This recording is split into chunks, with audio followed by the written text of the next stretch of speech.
All right, hello everybody. This is Second City Sports. A while back, me and Don, the Prospect Don, on Twitter and YouTube, we did a mock draft together. Unfortunately, it never made its way to YouTube. Um, there was some technical issues, some scheduling issues, but uh, I have the raw recording. Don's cool with me posting it, so I figured I'd just put it up here. I think we recorded this back on May 9th, so it's a little out of date. We only draft up until 16th, so. But anyway, I think it's good content. I think it was entertaining, so I wanted to put it out here for you, and I hope you enjoy. Like, subscribe, and go follow the Prospect on as well. I'll link him his Twitter and his YouTube as well. So thank you and enjoy. Hi, welcome to Prospect Don and Second Cities collab for our first through 16, the only lottery picks mock draft. We're just going to be doing our picks side by side. So this is going to be really fun. We're going. Second City, welcome on. Thank you for coming on. Yeah, thanks for having me, man. This should be pretty fun. For sure. I'm excited. So you have the Islanders with the first pick. Um, you're going to be first up here. Who do you think the Islanders are going to take? I think uh, I think they're probably going to go Schaefer here. Um, I think that's a pretty obvious one. Why do you think the Islanders are going to go Matthew Schaefer here? I think they go Schaefer. I think it's just the safest pick. I think he's probably the best defenseman in this draft. There's rumors, obviously, since they fired Lou Lamoriello, that they might be going into a rebuild. Guys like Barzell, Dobson might be getting moved and stuff. I think Schaefer's just a pretty safe pick if you want to kind of reset your franchise with the first pick. With the Islanders going into a rebuild, do you think that there's a chance that they select James Haggins and then or trade down to say three with the Blackhawks? I Blackhawks pick up Misa. Yeah. Yeah, I did. I My last video I did about the Hawks, I kind of had that idea. Um, it would be interesting to see if that happens. I've also seen like they might take Schaefer here and then try to trade uh, either Barzell or Dobson to Utah Mm. to maybe get Hagens. Um, That's actually a really good, interesting thought. Not to for Utah, but Connor Bedard's best friend was actually Matt Barzell 2 years out of the, or a year and a half out of the draft. So that could be interesting to pair him up with Bedard just to get him a friend. But it would be interesting to see what the Islanders would have to also give up. But Utah, that's an interesting spot for a trade out as well. Because I mean they got gifted. The Islanders and Utah both got gifted the first and fourth picks. So that would be pretty cool to see. But definitely check out Second City's stuff on YouTube. He always does really good stuff, and that's a really cool idea for Utah to get that or trade assets for or get assets for the Islanders pick. So I'm gonna go with Matthew Schaefer as well here. I think that Schaefer is just the obvious pick as well. And I know that there's been rumblings about potentially James Haggins, but I just don't see that kind of happening. I would love it if they traded with the Blackhawks. I don't know how much the Blackhawks would have to give up, but I think Schaefer and Dobson, if they do decide to keep Dobson, would be a fantastic top pair for 10 to 15 years. Schaefer's an elite top pair defenseman. He said his player comp is Kale McCarr, so I think that it's an easy first overall pick. So yeah, for the second overall pick, we have the San Jose Sharks. Who do you think they're going to take? I think they would be taking Michael Misa here. I think they would take one of either Schaefer or Misa, whichever one the Islanders don't pick. I think that's their guy. Um, I think they're probably the two best talents in this draft by far. And if you look at where San Jose is at this point, it's still just best player available for them. So I think Yeah, they would go Misa here. yeah, I completely agree. Misa, do you think Misa would be centering the line with Will Smith or play on the first line? Like, would it be Celebrini and Will Smith and Misa, or Misa on his own line with like Eklund or someone like that? That's interesting. I'm not really sure because I haven't watched a lot of Sharks games.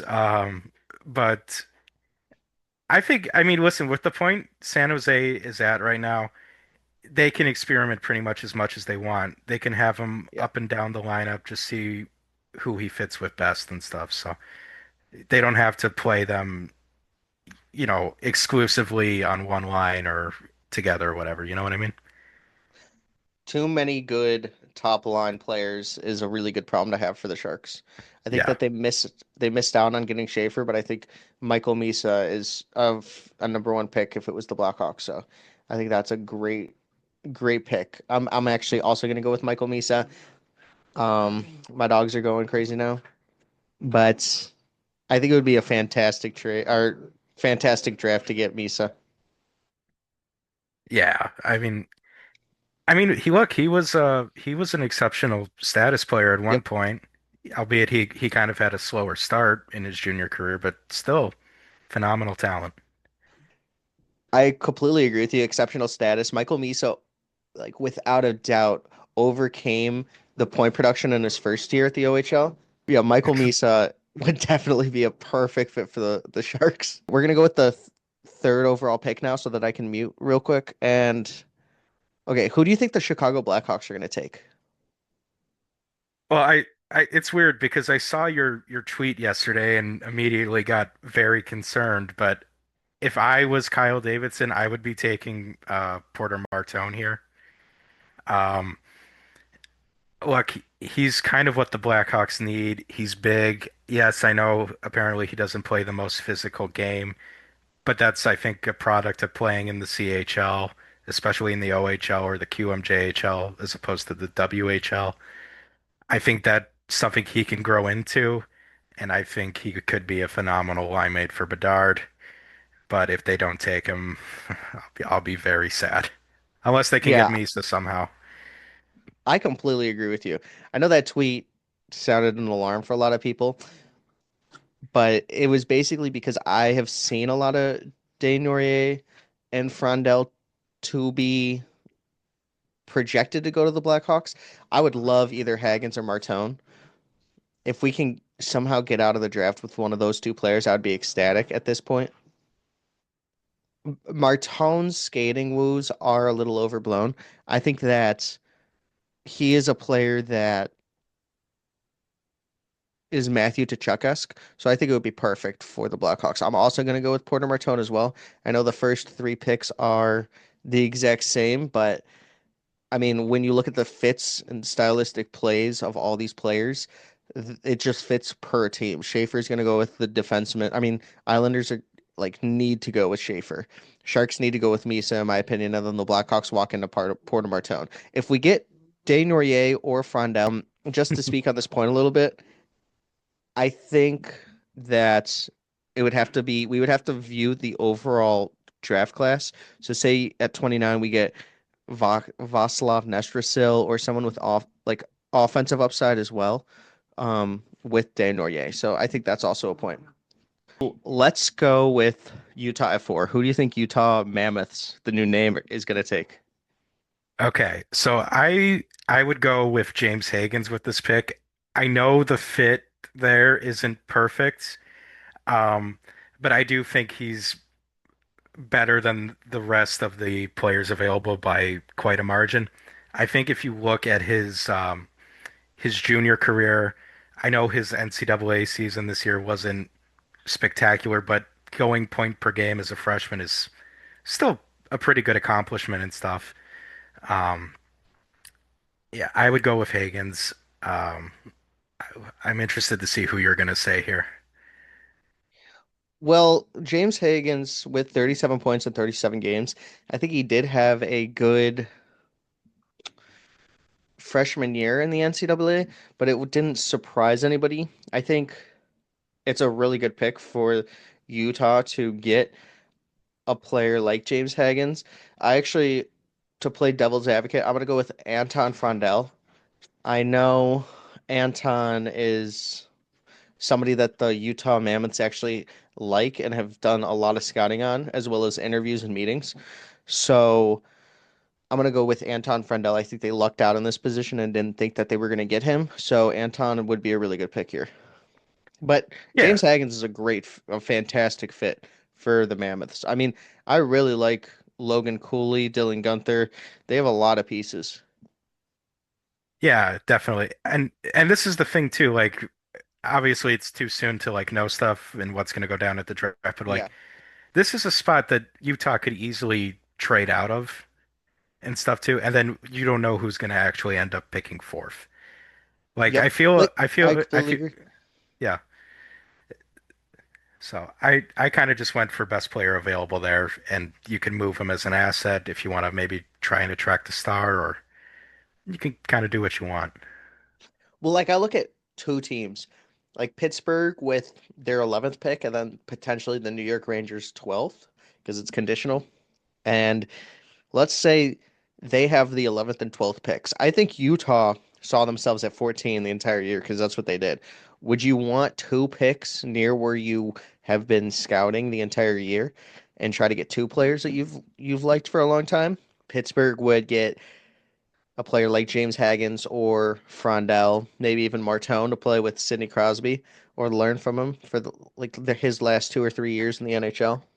This would be a year out, but or Montreal Canadiens. So that's a really good point you make there. And then for Nashville Predators at 5, who do you think they're going to take?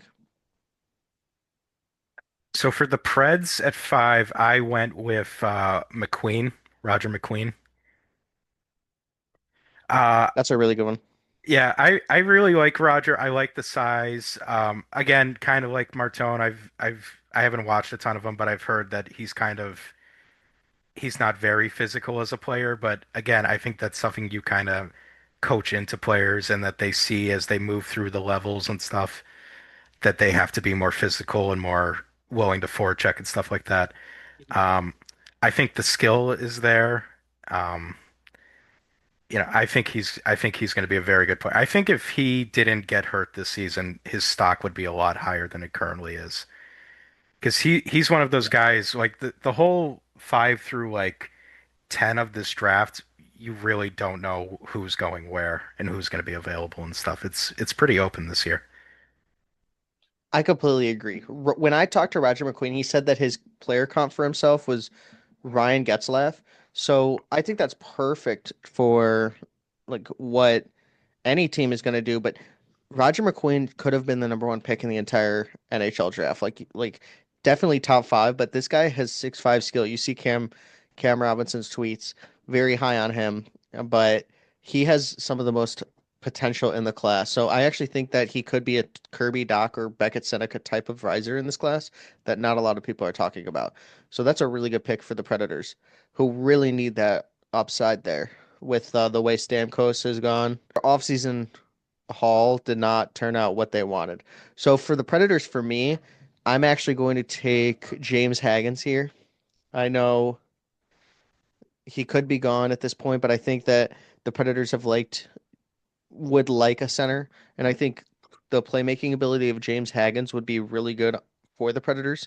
So I think that would be a really good pick for him. He was obviously the number one player consensusly for multiple months, but he didn't have the season he wanted. But I think the Predators luck out there. So for the Flyers at 6, who do you think they're going to take? So Flyers at 6, I went for Desnoyers. Is that how you say? I've seen different ways of how you Day pronounce it. Norier? I think Day Day Norier. Norier. I Day. think so. Sorry, I'm I not a don't. French speaker. Yeah, I don't speak French. Day Norier. Yeah. Uh, he's got some size. He's 6'2". He's still pretty I think elite prospects had him at 172 pounds, so he's got to grow into his frame a little bit. But the production was there this season. It's the QMJHL, so are the numbers a little inflated, maybe? But I think he'll be a pretty good, like, all-around center at some point. So I think he's One of just a the good piece for Philly. I completely agree. A lot of fans that I've talked to, they really want Day Norier or Frondell, which is surprising to me. Just because like I thought they would want James Haggins to fall or Porter Martone, but it has been Day Norier because he plays that perfect role for Mitchkov, where Day Norier would be a fantastic defensive forward on that line with Mitchkov. If we're projecting him to be on that line and he has offensive upside, I know the Q isn't really the best major juniors league, but Dan Norier is probably the best player in there. So I think it's a great value for them. I'm actually going to pick Dan Norier as well, just because of how much I know that Flyers fans that I've talked to, scouts wise, they really like him. And I believe that his brother plays in their system as well, if I'm not mistaken. Um, so I Oh well, think that there. would also be really cool. Yeah, there you go. That's always nice. You get Yeah, to play with your brother and stuff. I think it would kind of be cool. I don't know how good he's doing, but yeah, having family there is always a good thing. So for the Bruins at 7, a team that was just a couple years ago the greatest regular season team of all time. Who do you think they take at 7? At this spot, I have Frondell going Okay, here. that's a really good one. Yeah, so this is Yeah. where I have Frondell in this draft. He's just such a weird prospect to project. Um, I've seen like people are either super high on him or they're just really low on him. I don't really know what to make of him. His production in the Swedish leagues has been good and stuff. The main thing I've seen and I've watched a little bit of, he is really bad in transition, apparently. Like he needs to work on that, otherwise he will bust in like the NHL and stuff. But if he could figure that out, maybe it's in Sweden they use like the Olympic size rinks, right? So I don't even know if that would help or hurt him moving to smaller rinks in North America. But I actually think that would help him. Um, when I was talking to Milton Gastrin, he had talked about Anton Frondell and also multiple Swedish players said that he was the best player they've ever played against. But Gastrin said that in the SHL, it's a lot harder because you're not you're very far away when you're at the boards, so you can't really shoot. But in the NHL, you can turn and shoot from almost anywhere. The smaller ice will help a lot of the Swedish players. So actually, that's a really good point you make that I didn't actually think about. The transition game for Frondell, which I've seen on some charts, was like a 14 in red. Like that could I saw one severe where he was an eight. Sorry to eight. interrupt you. Yeah. No, go ahead anytime. An 8 or a 14, I mean, just that is absolutely crazy when Michael Meese is a 99. So, in some charts, but that's just not even NHL caliber. But if it's because it's the SHL, I'm hopeful. I'm not high on Frondell, full disclosure. I'm not high on Day Norier, full disclosure, in top 3. I don't think either one is a top 3 prospect, but I'm just praying, Kate, like Kyle Davidson, he is so good at evaluating prospects, and the team is so good at this. So maybe I'm seeing something that, or I'm not seeing something, but I just think that Porter Martone or James Haggins is the clear cut top 3 pick. I think there's 4 players that are a top 3 pick in the class, and neither one is Desnoyers or Frondell. Makes Frondell really good is his sniper ability. I mean, he has that attribute attached, so he's a great shooter, might be one of the best in the entire draft class. It's just not enough for me to take him third overall. I would want us to trade back and get some picks or young players, but I think he would be incredible for Boston. They need a center, so that's a really good pick. For me, Boston Bruins, I think Victor Eklund here would be a player that's just falling, so I'm going to take him. Not that this would be like this isn't really a fit for Boston. It's more of best player available. And when you're picking top 7, actually, yeah, I'm gonna take Roger McQueen actually because I know Don Sweeney has watched Roger McQueen live multiple times this season, and he really likes him. So actually gonna say Boston Bruins. He's a Yeah, yeah. I'm sorry. gonna say Roger McQueen. Go ahead. I was gonna say like Roger McQueen almost fits the stereotype of like a Boston Bruins player, doesn't he? Yeah, I Like actually agree with you. big with skill, Yep. So I could definitely see it. And S- you brought up Eklund for a second. I was actually about to say I actually like Eklund better as a prospect than I do Frondell in a Hmm. lot of ways. I think he's more dynamic than Frondell. I just think NHL teams would value Frondell higher than Eklund at the moment. I actually completely agree with you. Like, let's say Sharks are at 5 in this class. I think Victor Eklund would be completely on the board for them.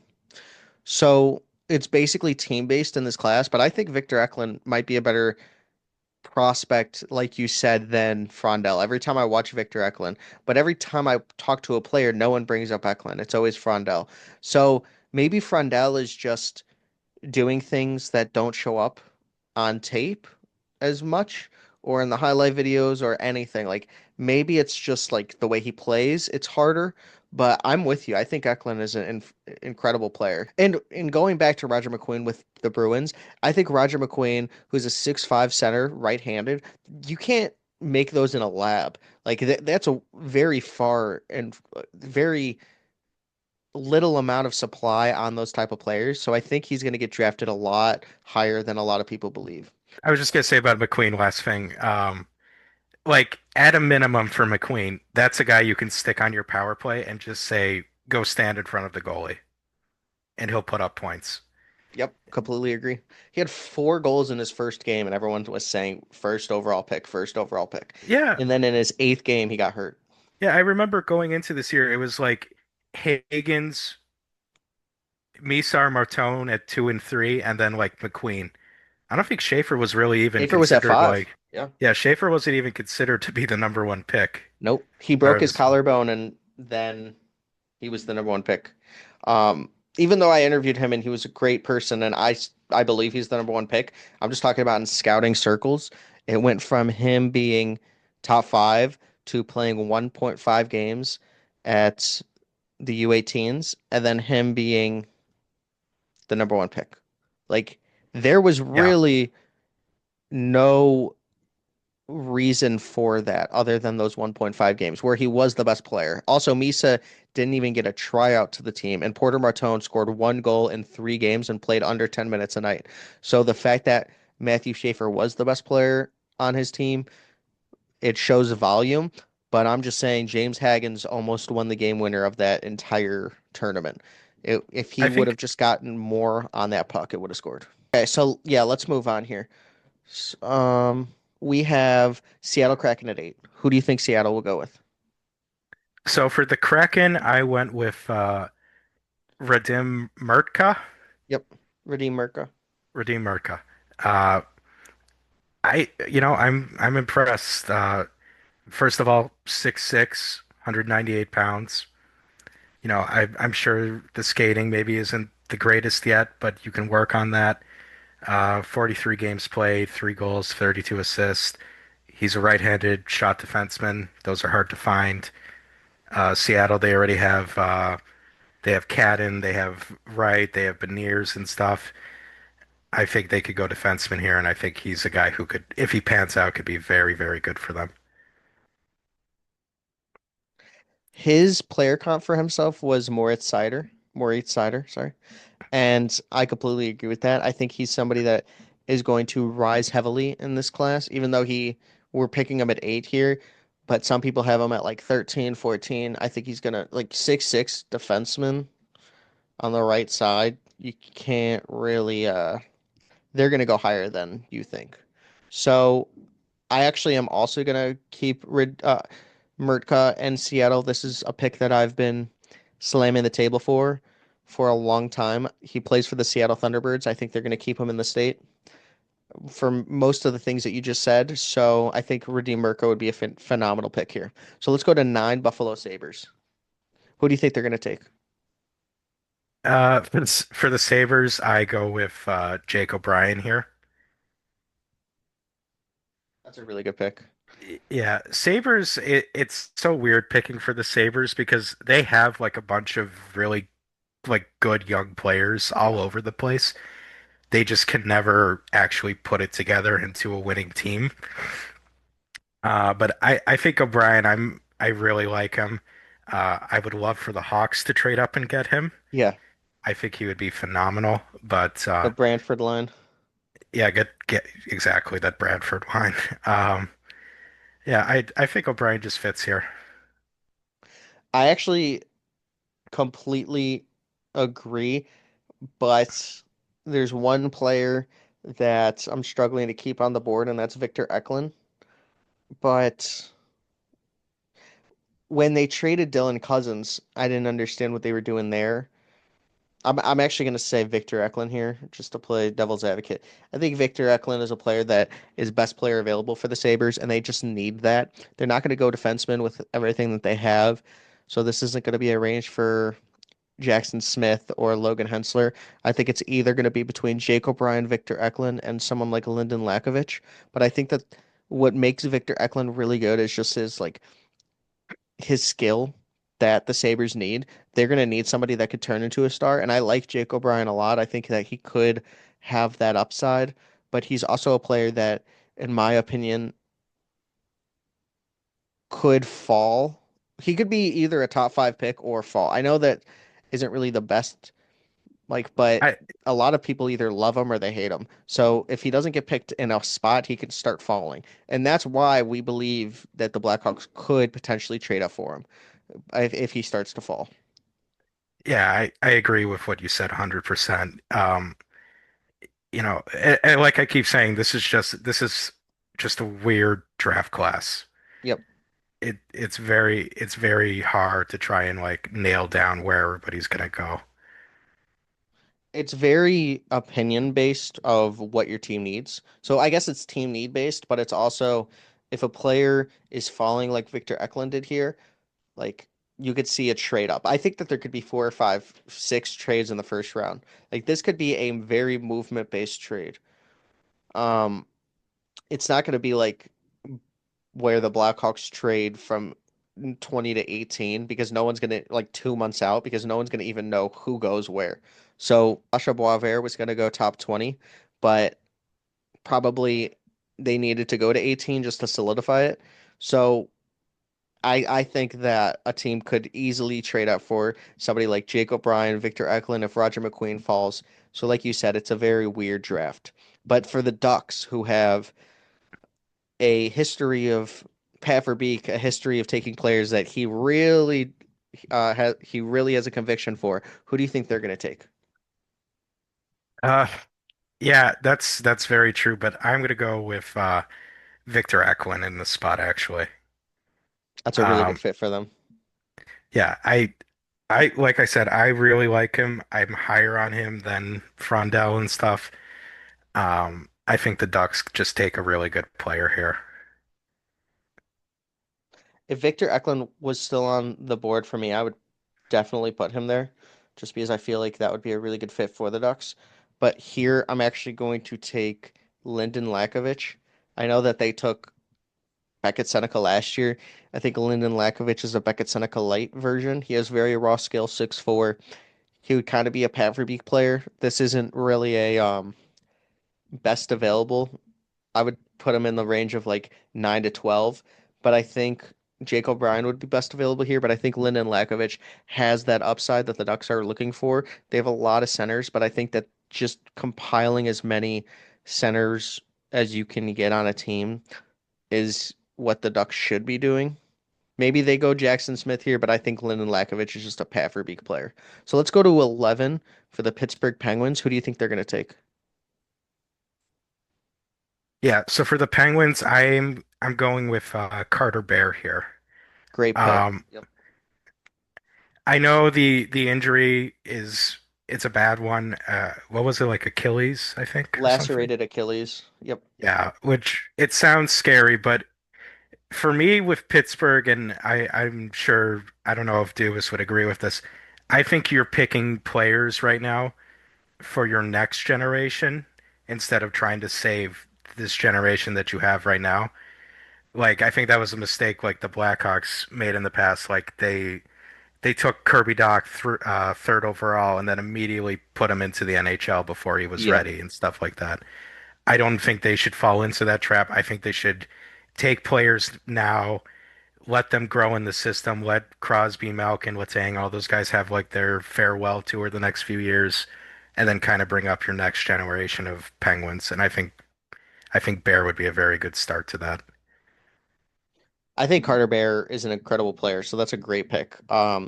He said his pro comparison is a Brandon Hagel and somebody that will do the dirty work. His game is kind of reminiscent of playoff players, so I really like Carter Bear there. Just especially for the Pittsburgh Penguins who need upside. The lacerated Achilles is a big issue, but he said that his injury is processing or healing very quickly. So I think that getting that time, 2, 3 years, I think Carter Bear is going to be a very phenomenal player for the Pittsburgh Penguins. So I'm going to take Jake O'Brien here for the Pittsburgh Penguins. He already wears the same colors, so it's a seamless fit already. I think Jake O'Brien just has that upside. At 11 here, it's best player available as well, but also fits a need. Like you already talked about, we already talked about, Jake O'Brien was probably the best Brantford Bulldogs player this year, and Nick Lardis had 70 plus goals. So just based on that, you could tell he's an incredible passer, vision, playmaking. He can score. So Jake O'Brien has a lot of upside and untapped potential there. So let's go with the New York Rangers. We're going to say that they're going to keep their pick here. In my eyes, they probably will give it to the Penguins, but who do you think the Rangers will take? So with the Rangers, I had a hard time picking this one.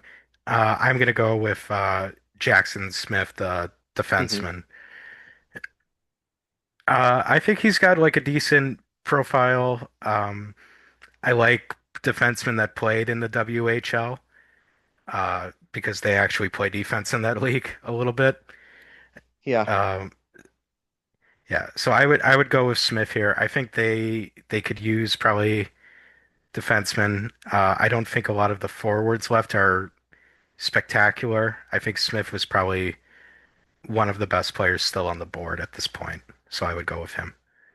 I completely agree. I think that it would be up to the Rangers to take either best player available if someone falls or Jackson Smith or Logan Hensler. I'm also going to take a defenseman here, and I'm going to take Logan Hensler. I think Logan Hensler out of Wisconsin would just be a really good uh, right-handed defenseman for the Rangers. He does a lot of good things defensively. I think his offensive game is growing, but you can see the flashes with his playmaking. He had an incredible wraparound pass, like where he split two defenders, went coast to coast for an incredible assist with Wisconsin. You saw later in the year where he kind of fell into a hot streak and you saw him play better. So I think Logan Hensler who's pro comp for himself is Jake Sanderson, would be a really good player for the Rangers. They need defensive prospects, so I really like that. Jackson Smith as well. It's very tight between those two players. But for the Detroit Red Wings at 13, who do you think they will draft?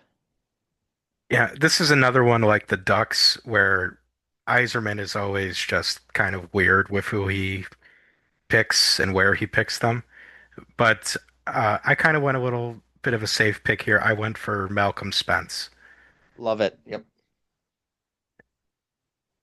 I really He, like talking to Malcolm Spence. So please elaborate. yeah, so Spence, 6'2", 201, already pretty big. Has some skills, 65 games played, 32 goals, 41 assists. He's just a good player.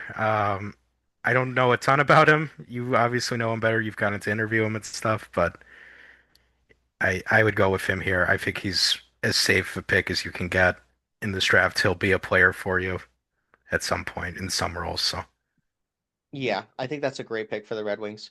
And like you said, Stevie Y, very weird drafter. He's going to take who he wants. But Malcolm Spence has this playoff aura where he's going to kind of like Martin Misiak, who's on the same team at Erie. They play a playoff game. So I think Malcolm Spence would be perfect for the Red Wings, who are tweening to being either going into a bit of a rebuild or a retool or fighting for the playoffs. So in 2, 3 years when Malcolm Spence comes up, I think that's going to be perfect for them. So I will go with Jackson Smith here.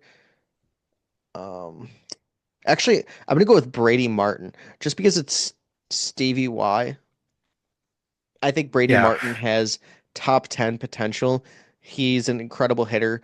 Cam Robinson tweeted out that he said some teams think that he would be one of the best hitters in the entire NHL, pound for pound. Like, that's just incredible to me. So I'm going to take Brady Martin at this spot. I think it could actually legitimately happen, and it would be a fun fit. So Columbus at 14, who do you think they're going to take? Columbus at 14. I went for another French name here, Carboneo. Yep, Justin Corbino. Carbonell. There you go. Uh, Skilled player. Um, you know, again, has decent size and stuff. I think he could be a good NHL player. Playing in the queue scares me a little bit, but he seems like a goal scorer, and I think that's something Columbus can need in the future. Especially since Columbus, every couple of years, they get robbed of all their talent. So Yeah, it would be that is it would true. be it would be nice to have one in the pipeline for them, I'm sure. Columbus had a really good season this year. I'm a really big fan of Fantilli. So Carbonaro, which I was told it's like carbonara, which since I'm Italian, that really helped me with the pronunciation when I said it wrong first couple times. So I totally get it. Him and Desnoyers might have been the best players in the queue, especially draft eligibles. But there's a reason why Desnoyers is projected to be, top three to top nine, and Carbonneau is mid first round, and that's just because of the defensive game. But Carbonneau also is a good defensive player, and he shows a lot of flashes with that offense. So I think that's a great pick, and I think he will be someone that falls in that 13 to 17 range. Um, I think that'll be perfect for him. I actually wanted the Blackhawks or the Toronto Maple Leafs pick to be a lot better to try to target somebody like Carbonneau, but like with the Toronto Maple Leafs looking like they might win the championship or the Stanley Cup, I think that there's no chance we get him unless we trade up, but that's a really good pick. I'm actually going to go Malcolm Spence here, who you took for the Red Wings. I think Malcolm Spence is just a phenomenal player. Like I said, like we talked about. So I'm not gonna keep us here that long, but Malcolm Spence to the Blue Jackets would be really good. So for the Vancouver Canucks, who's every prospect's um it seems like a lot of prospects' favorite team or the Leafs that I talked to, who do you think the Canucks are gonna take? So I went for Lakovic in this spot. Um, Okay. Yep. we already talked about him, so I don't want to go too much in him, but they're a team right now that they are spiral. I can't talk spiral ring. Hmm. Um, but you know, if they're if you're looking again for just like a safe pick, I think he could just be a very good NHL player for you.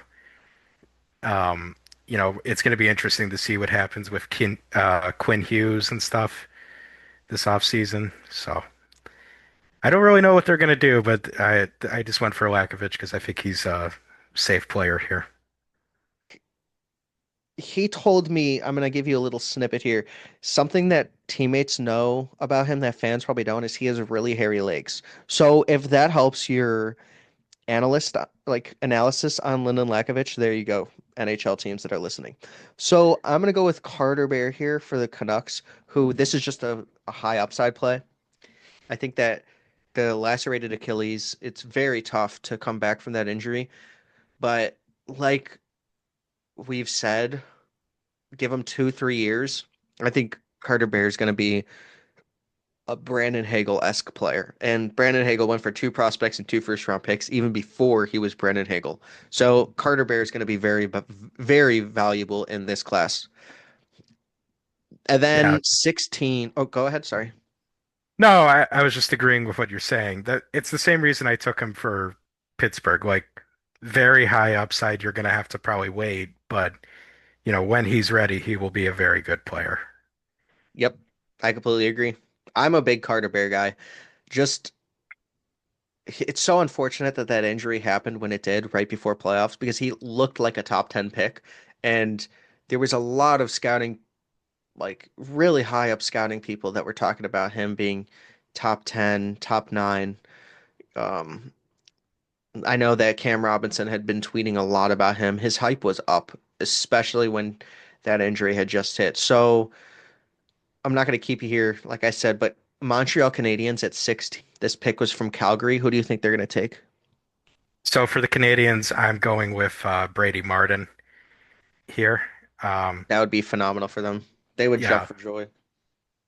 yeah, terrific player for the spot.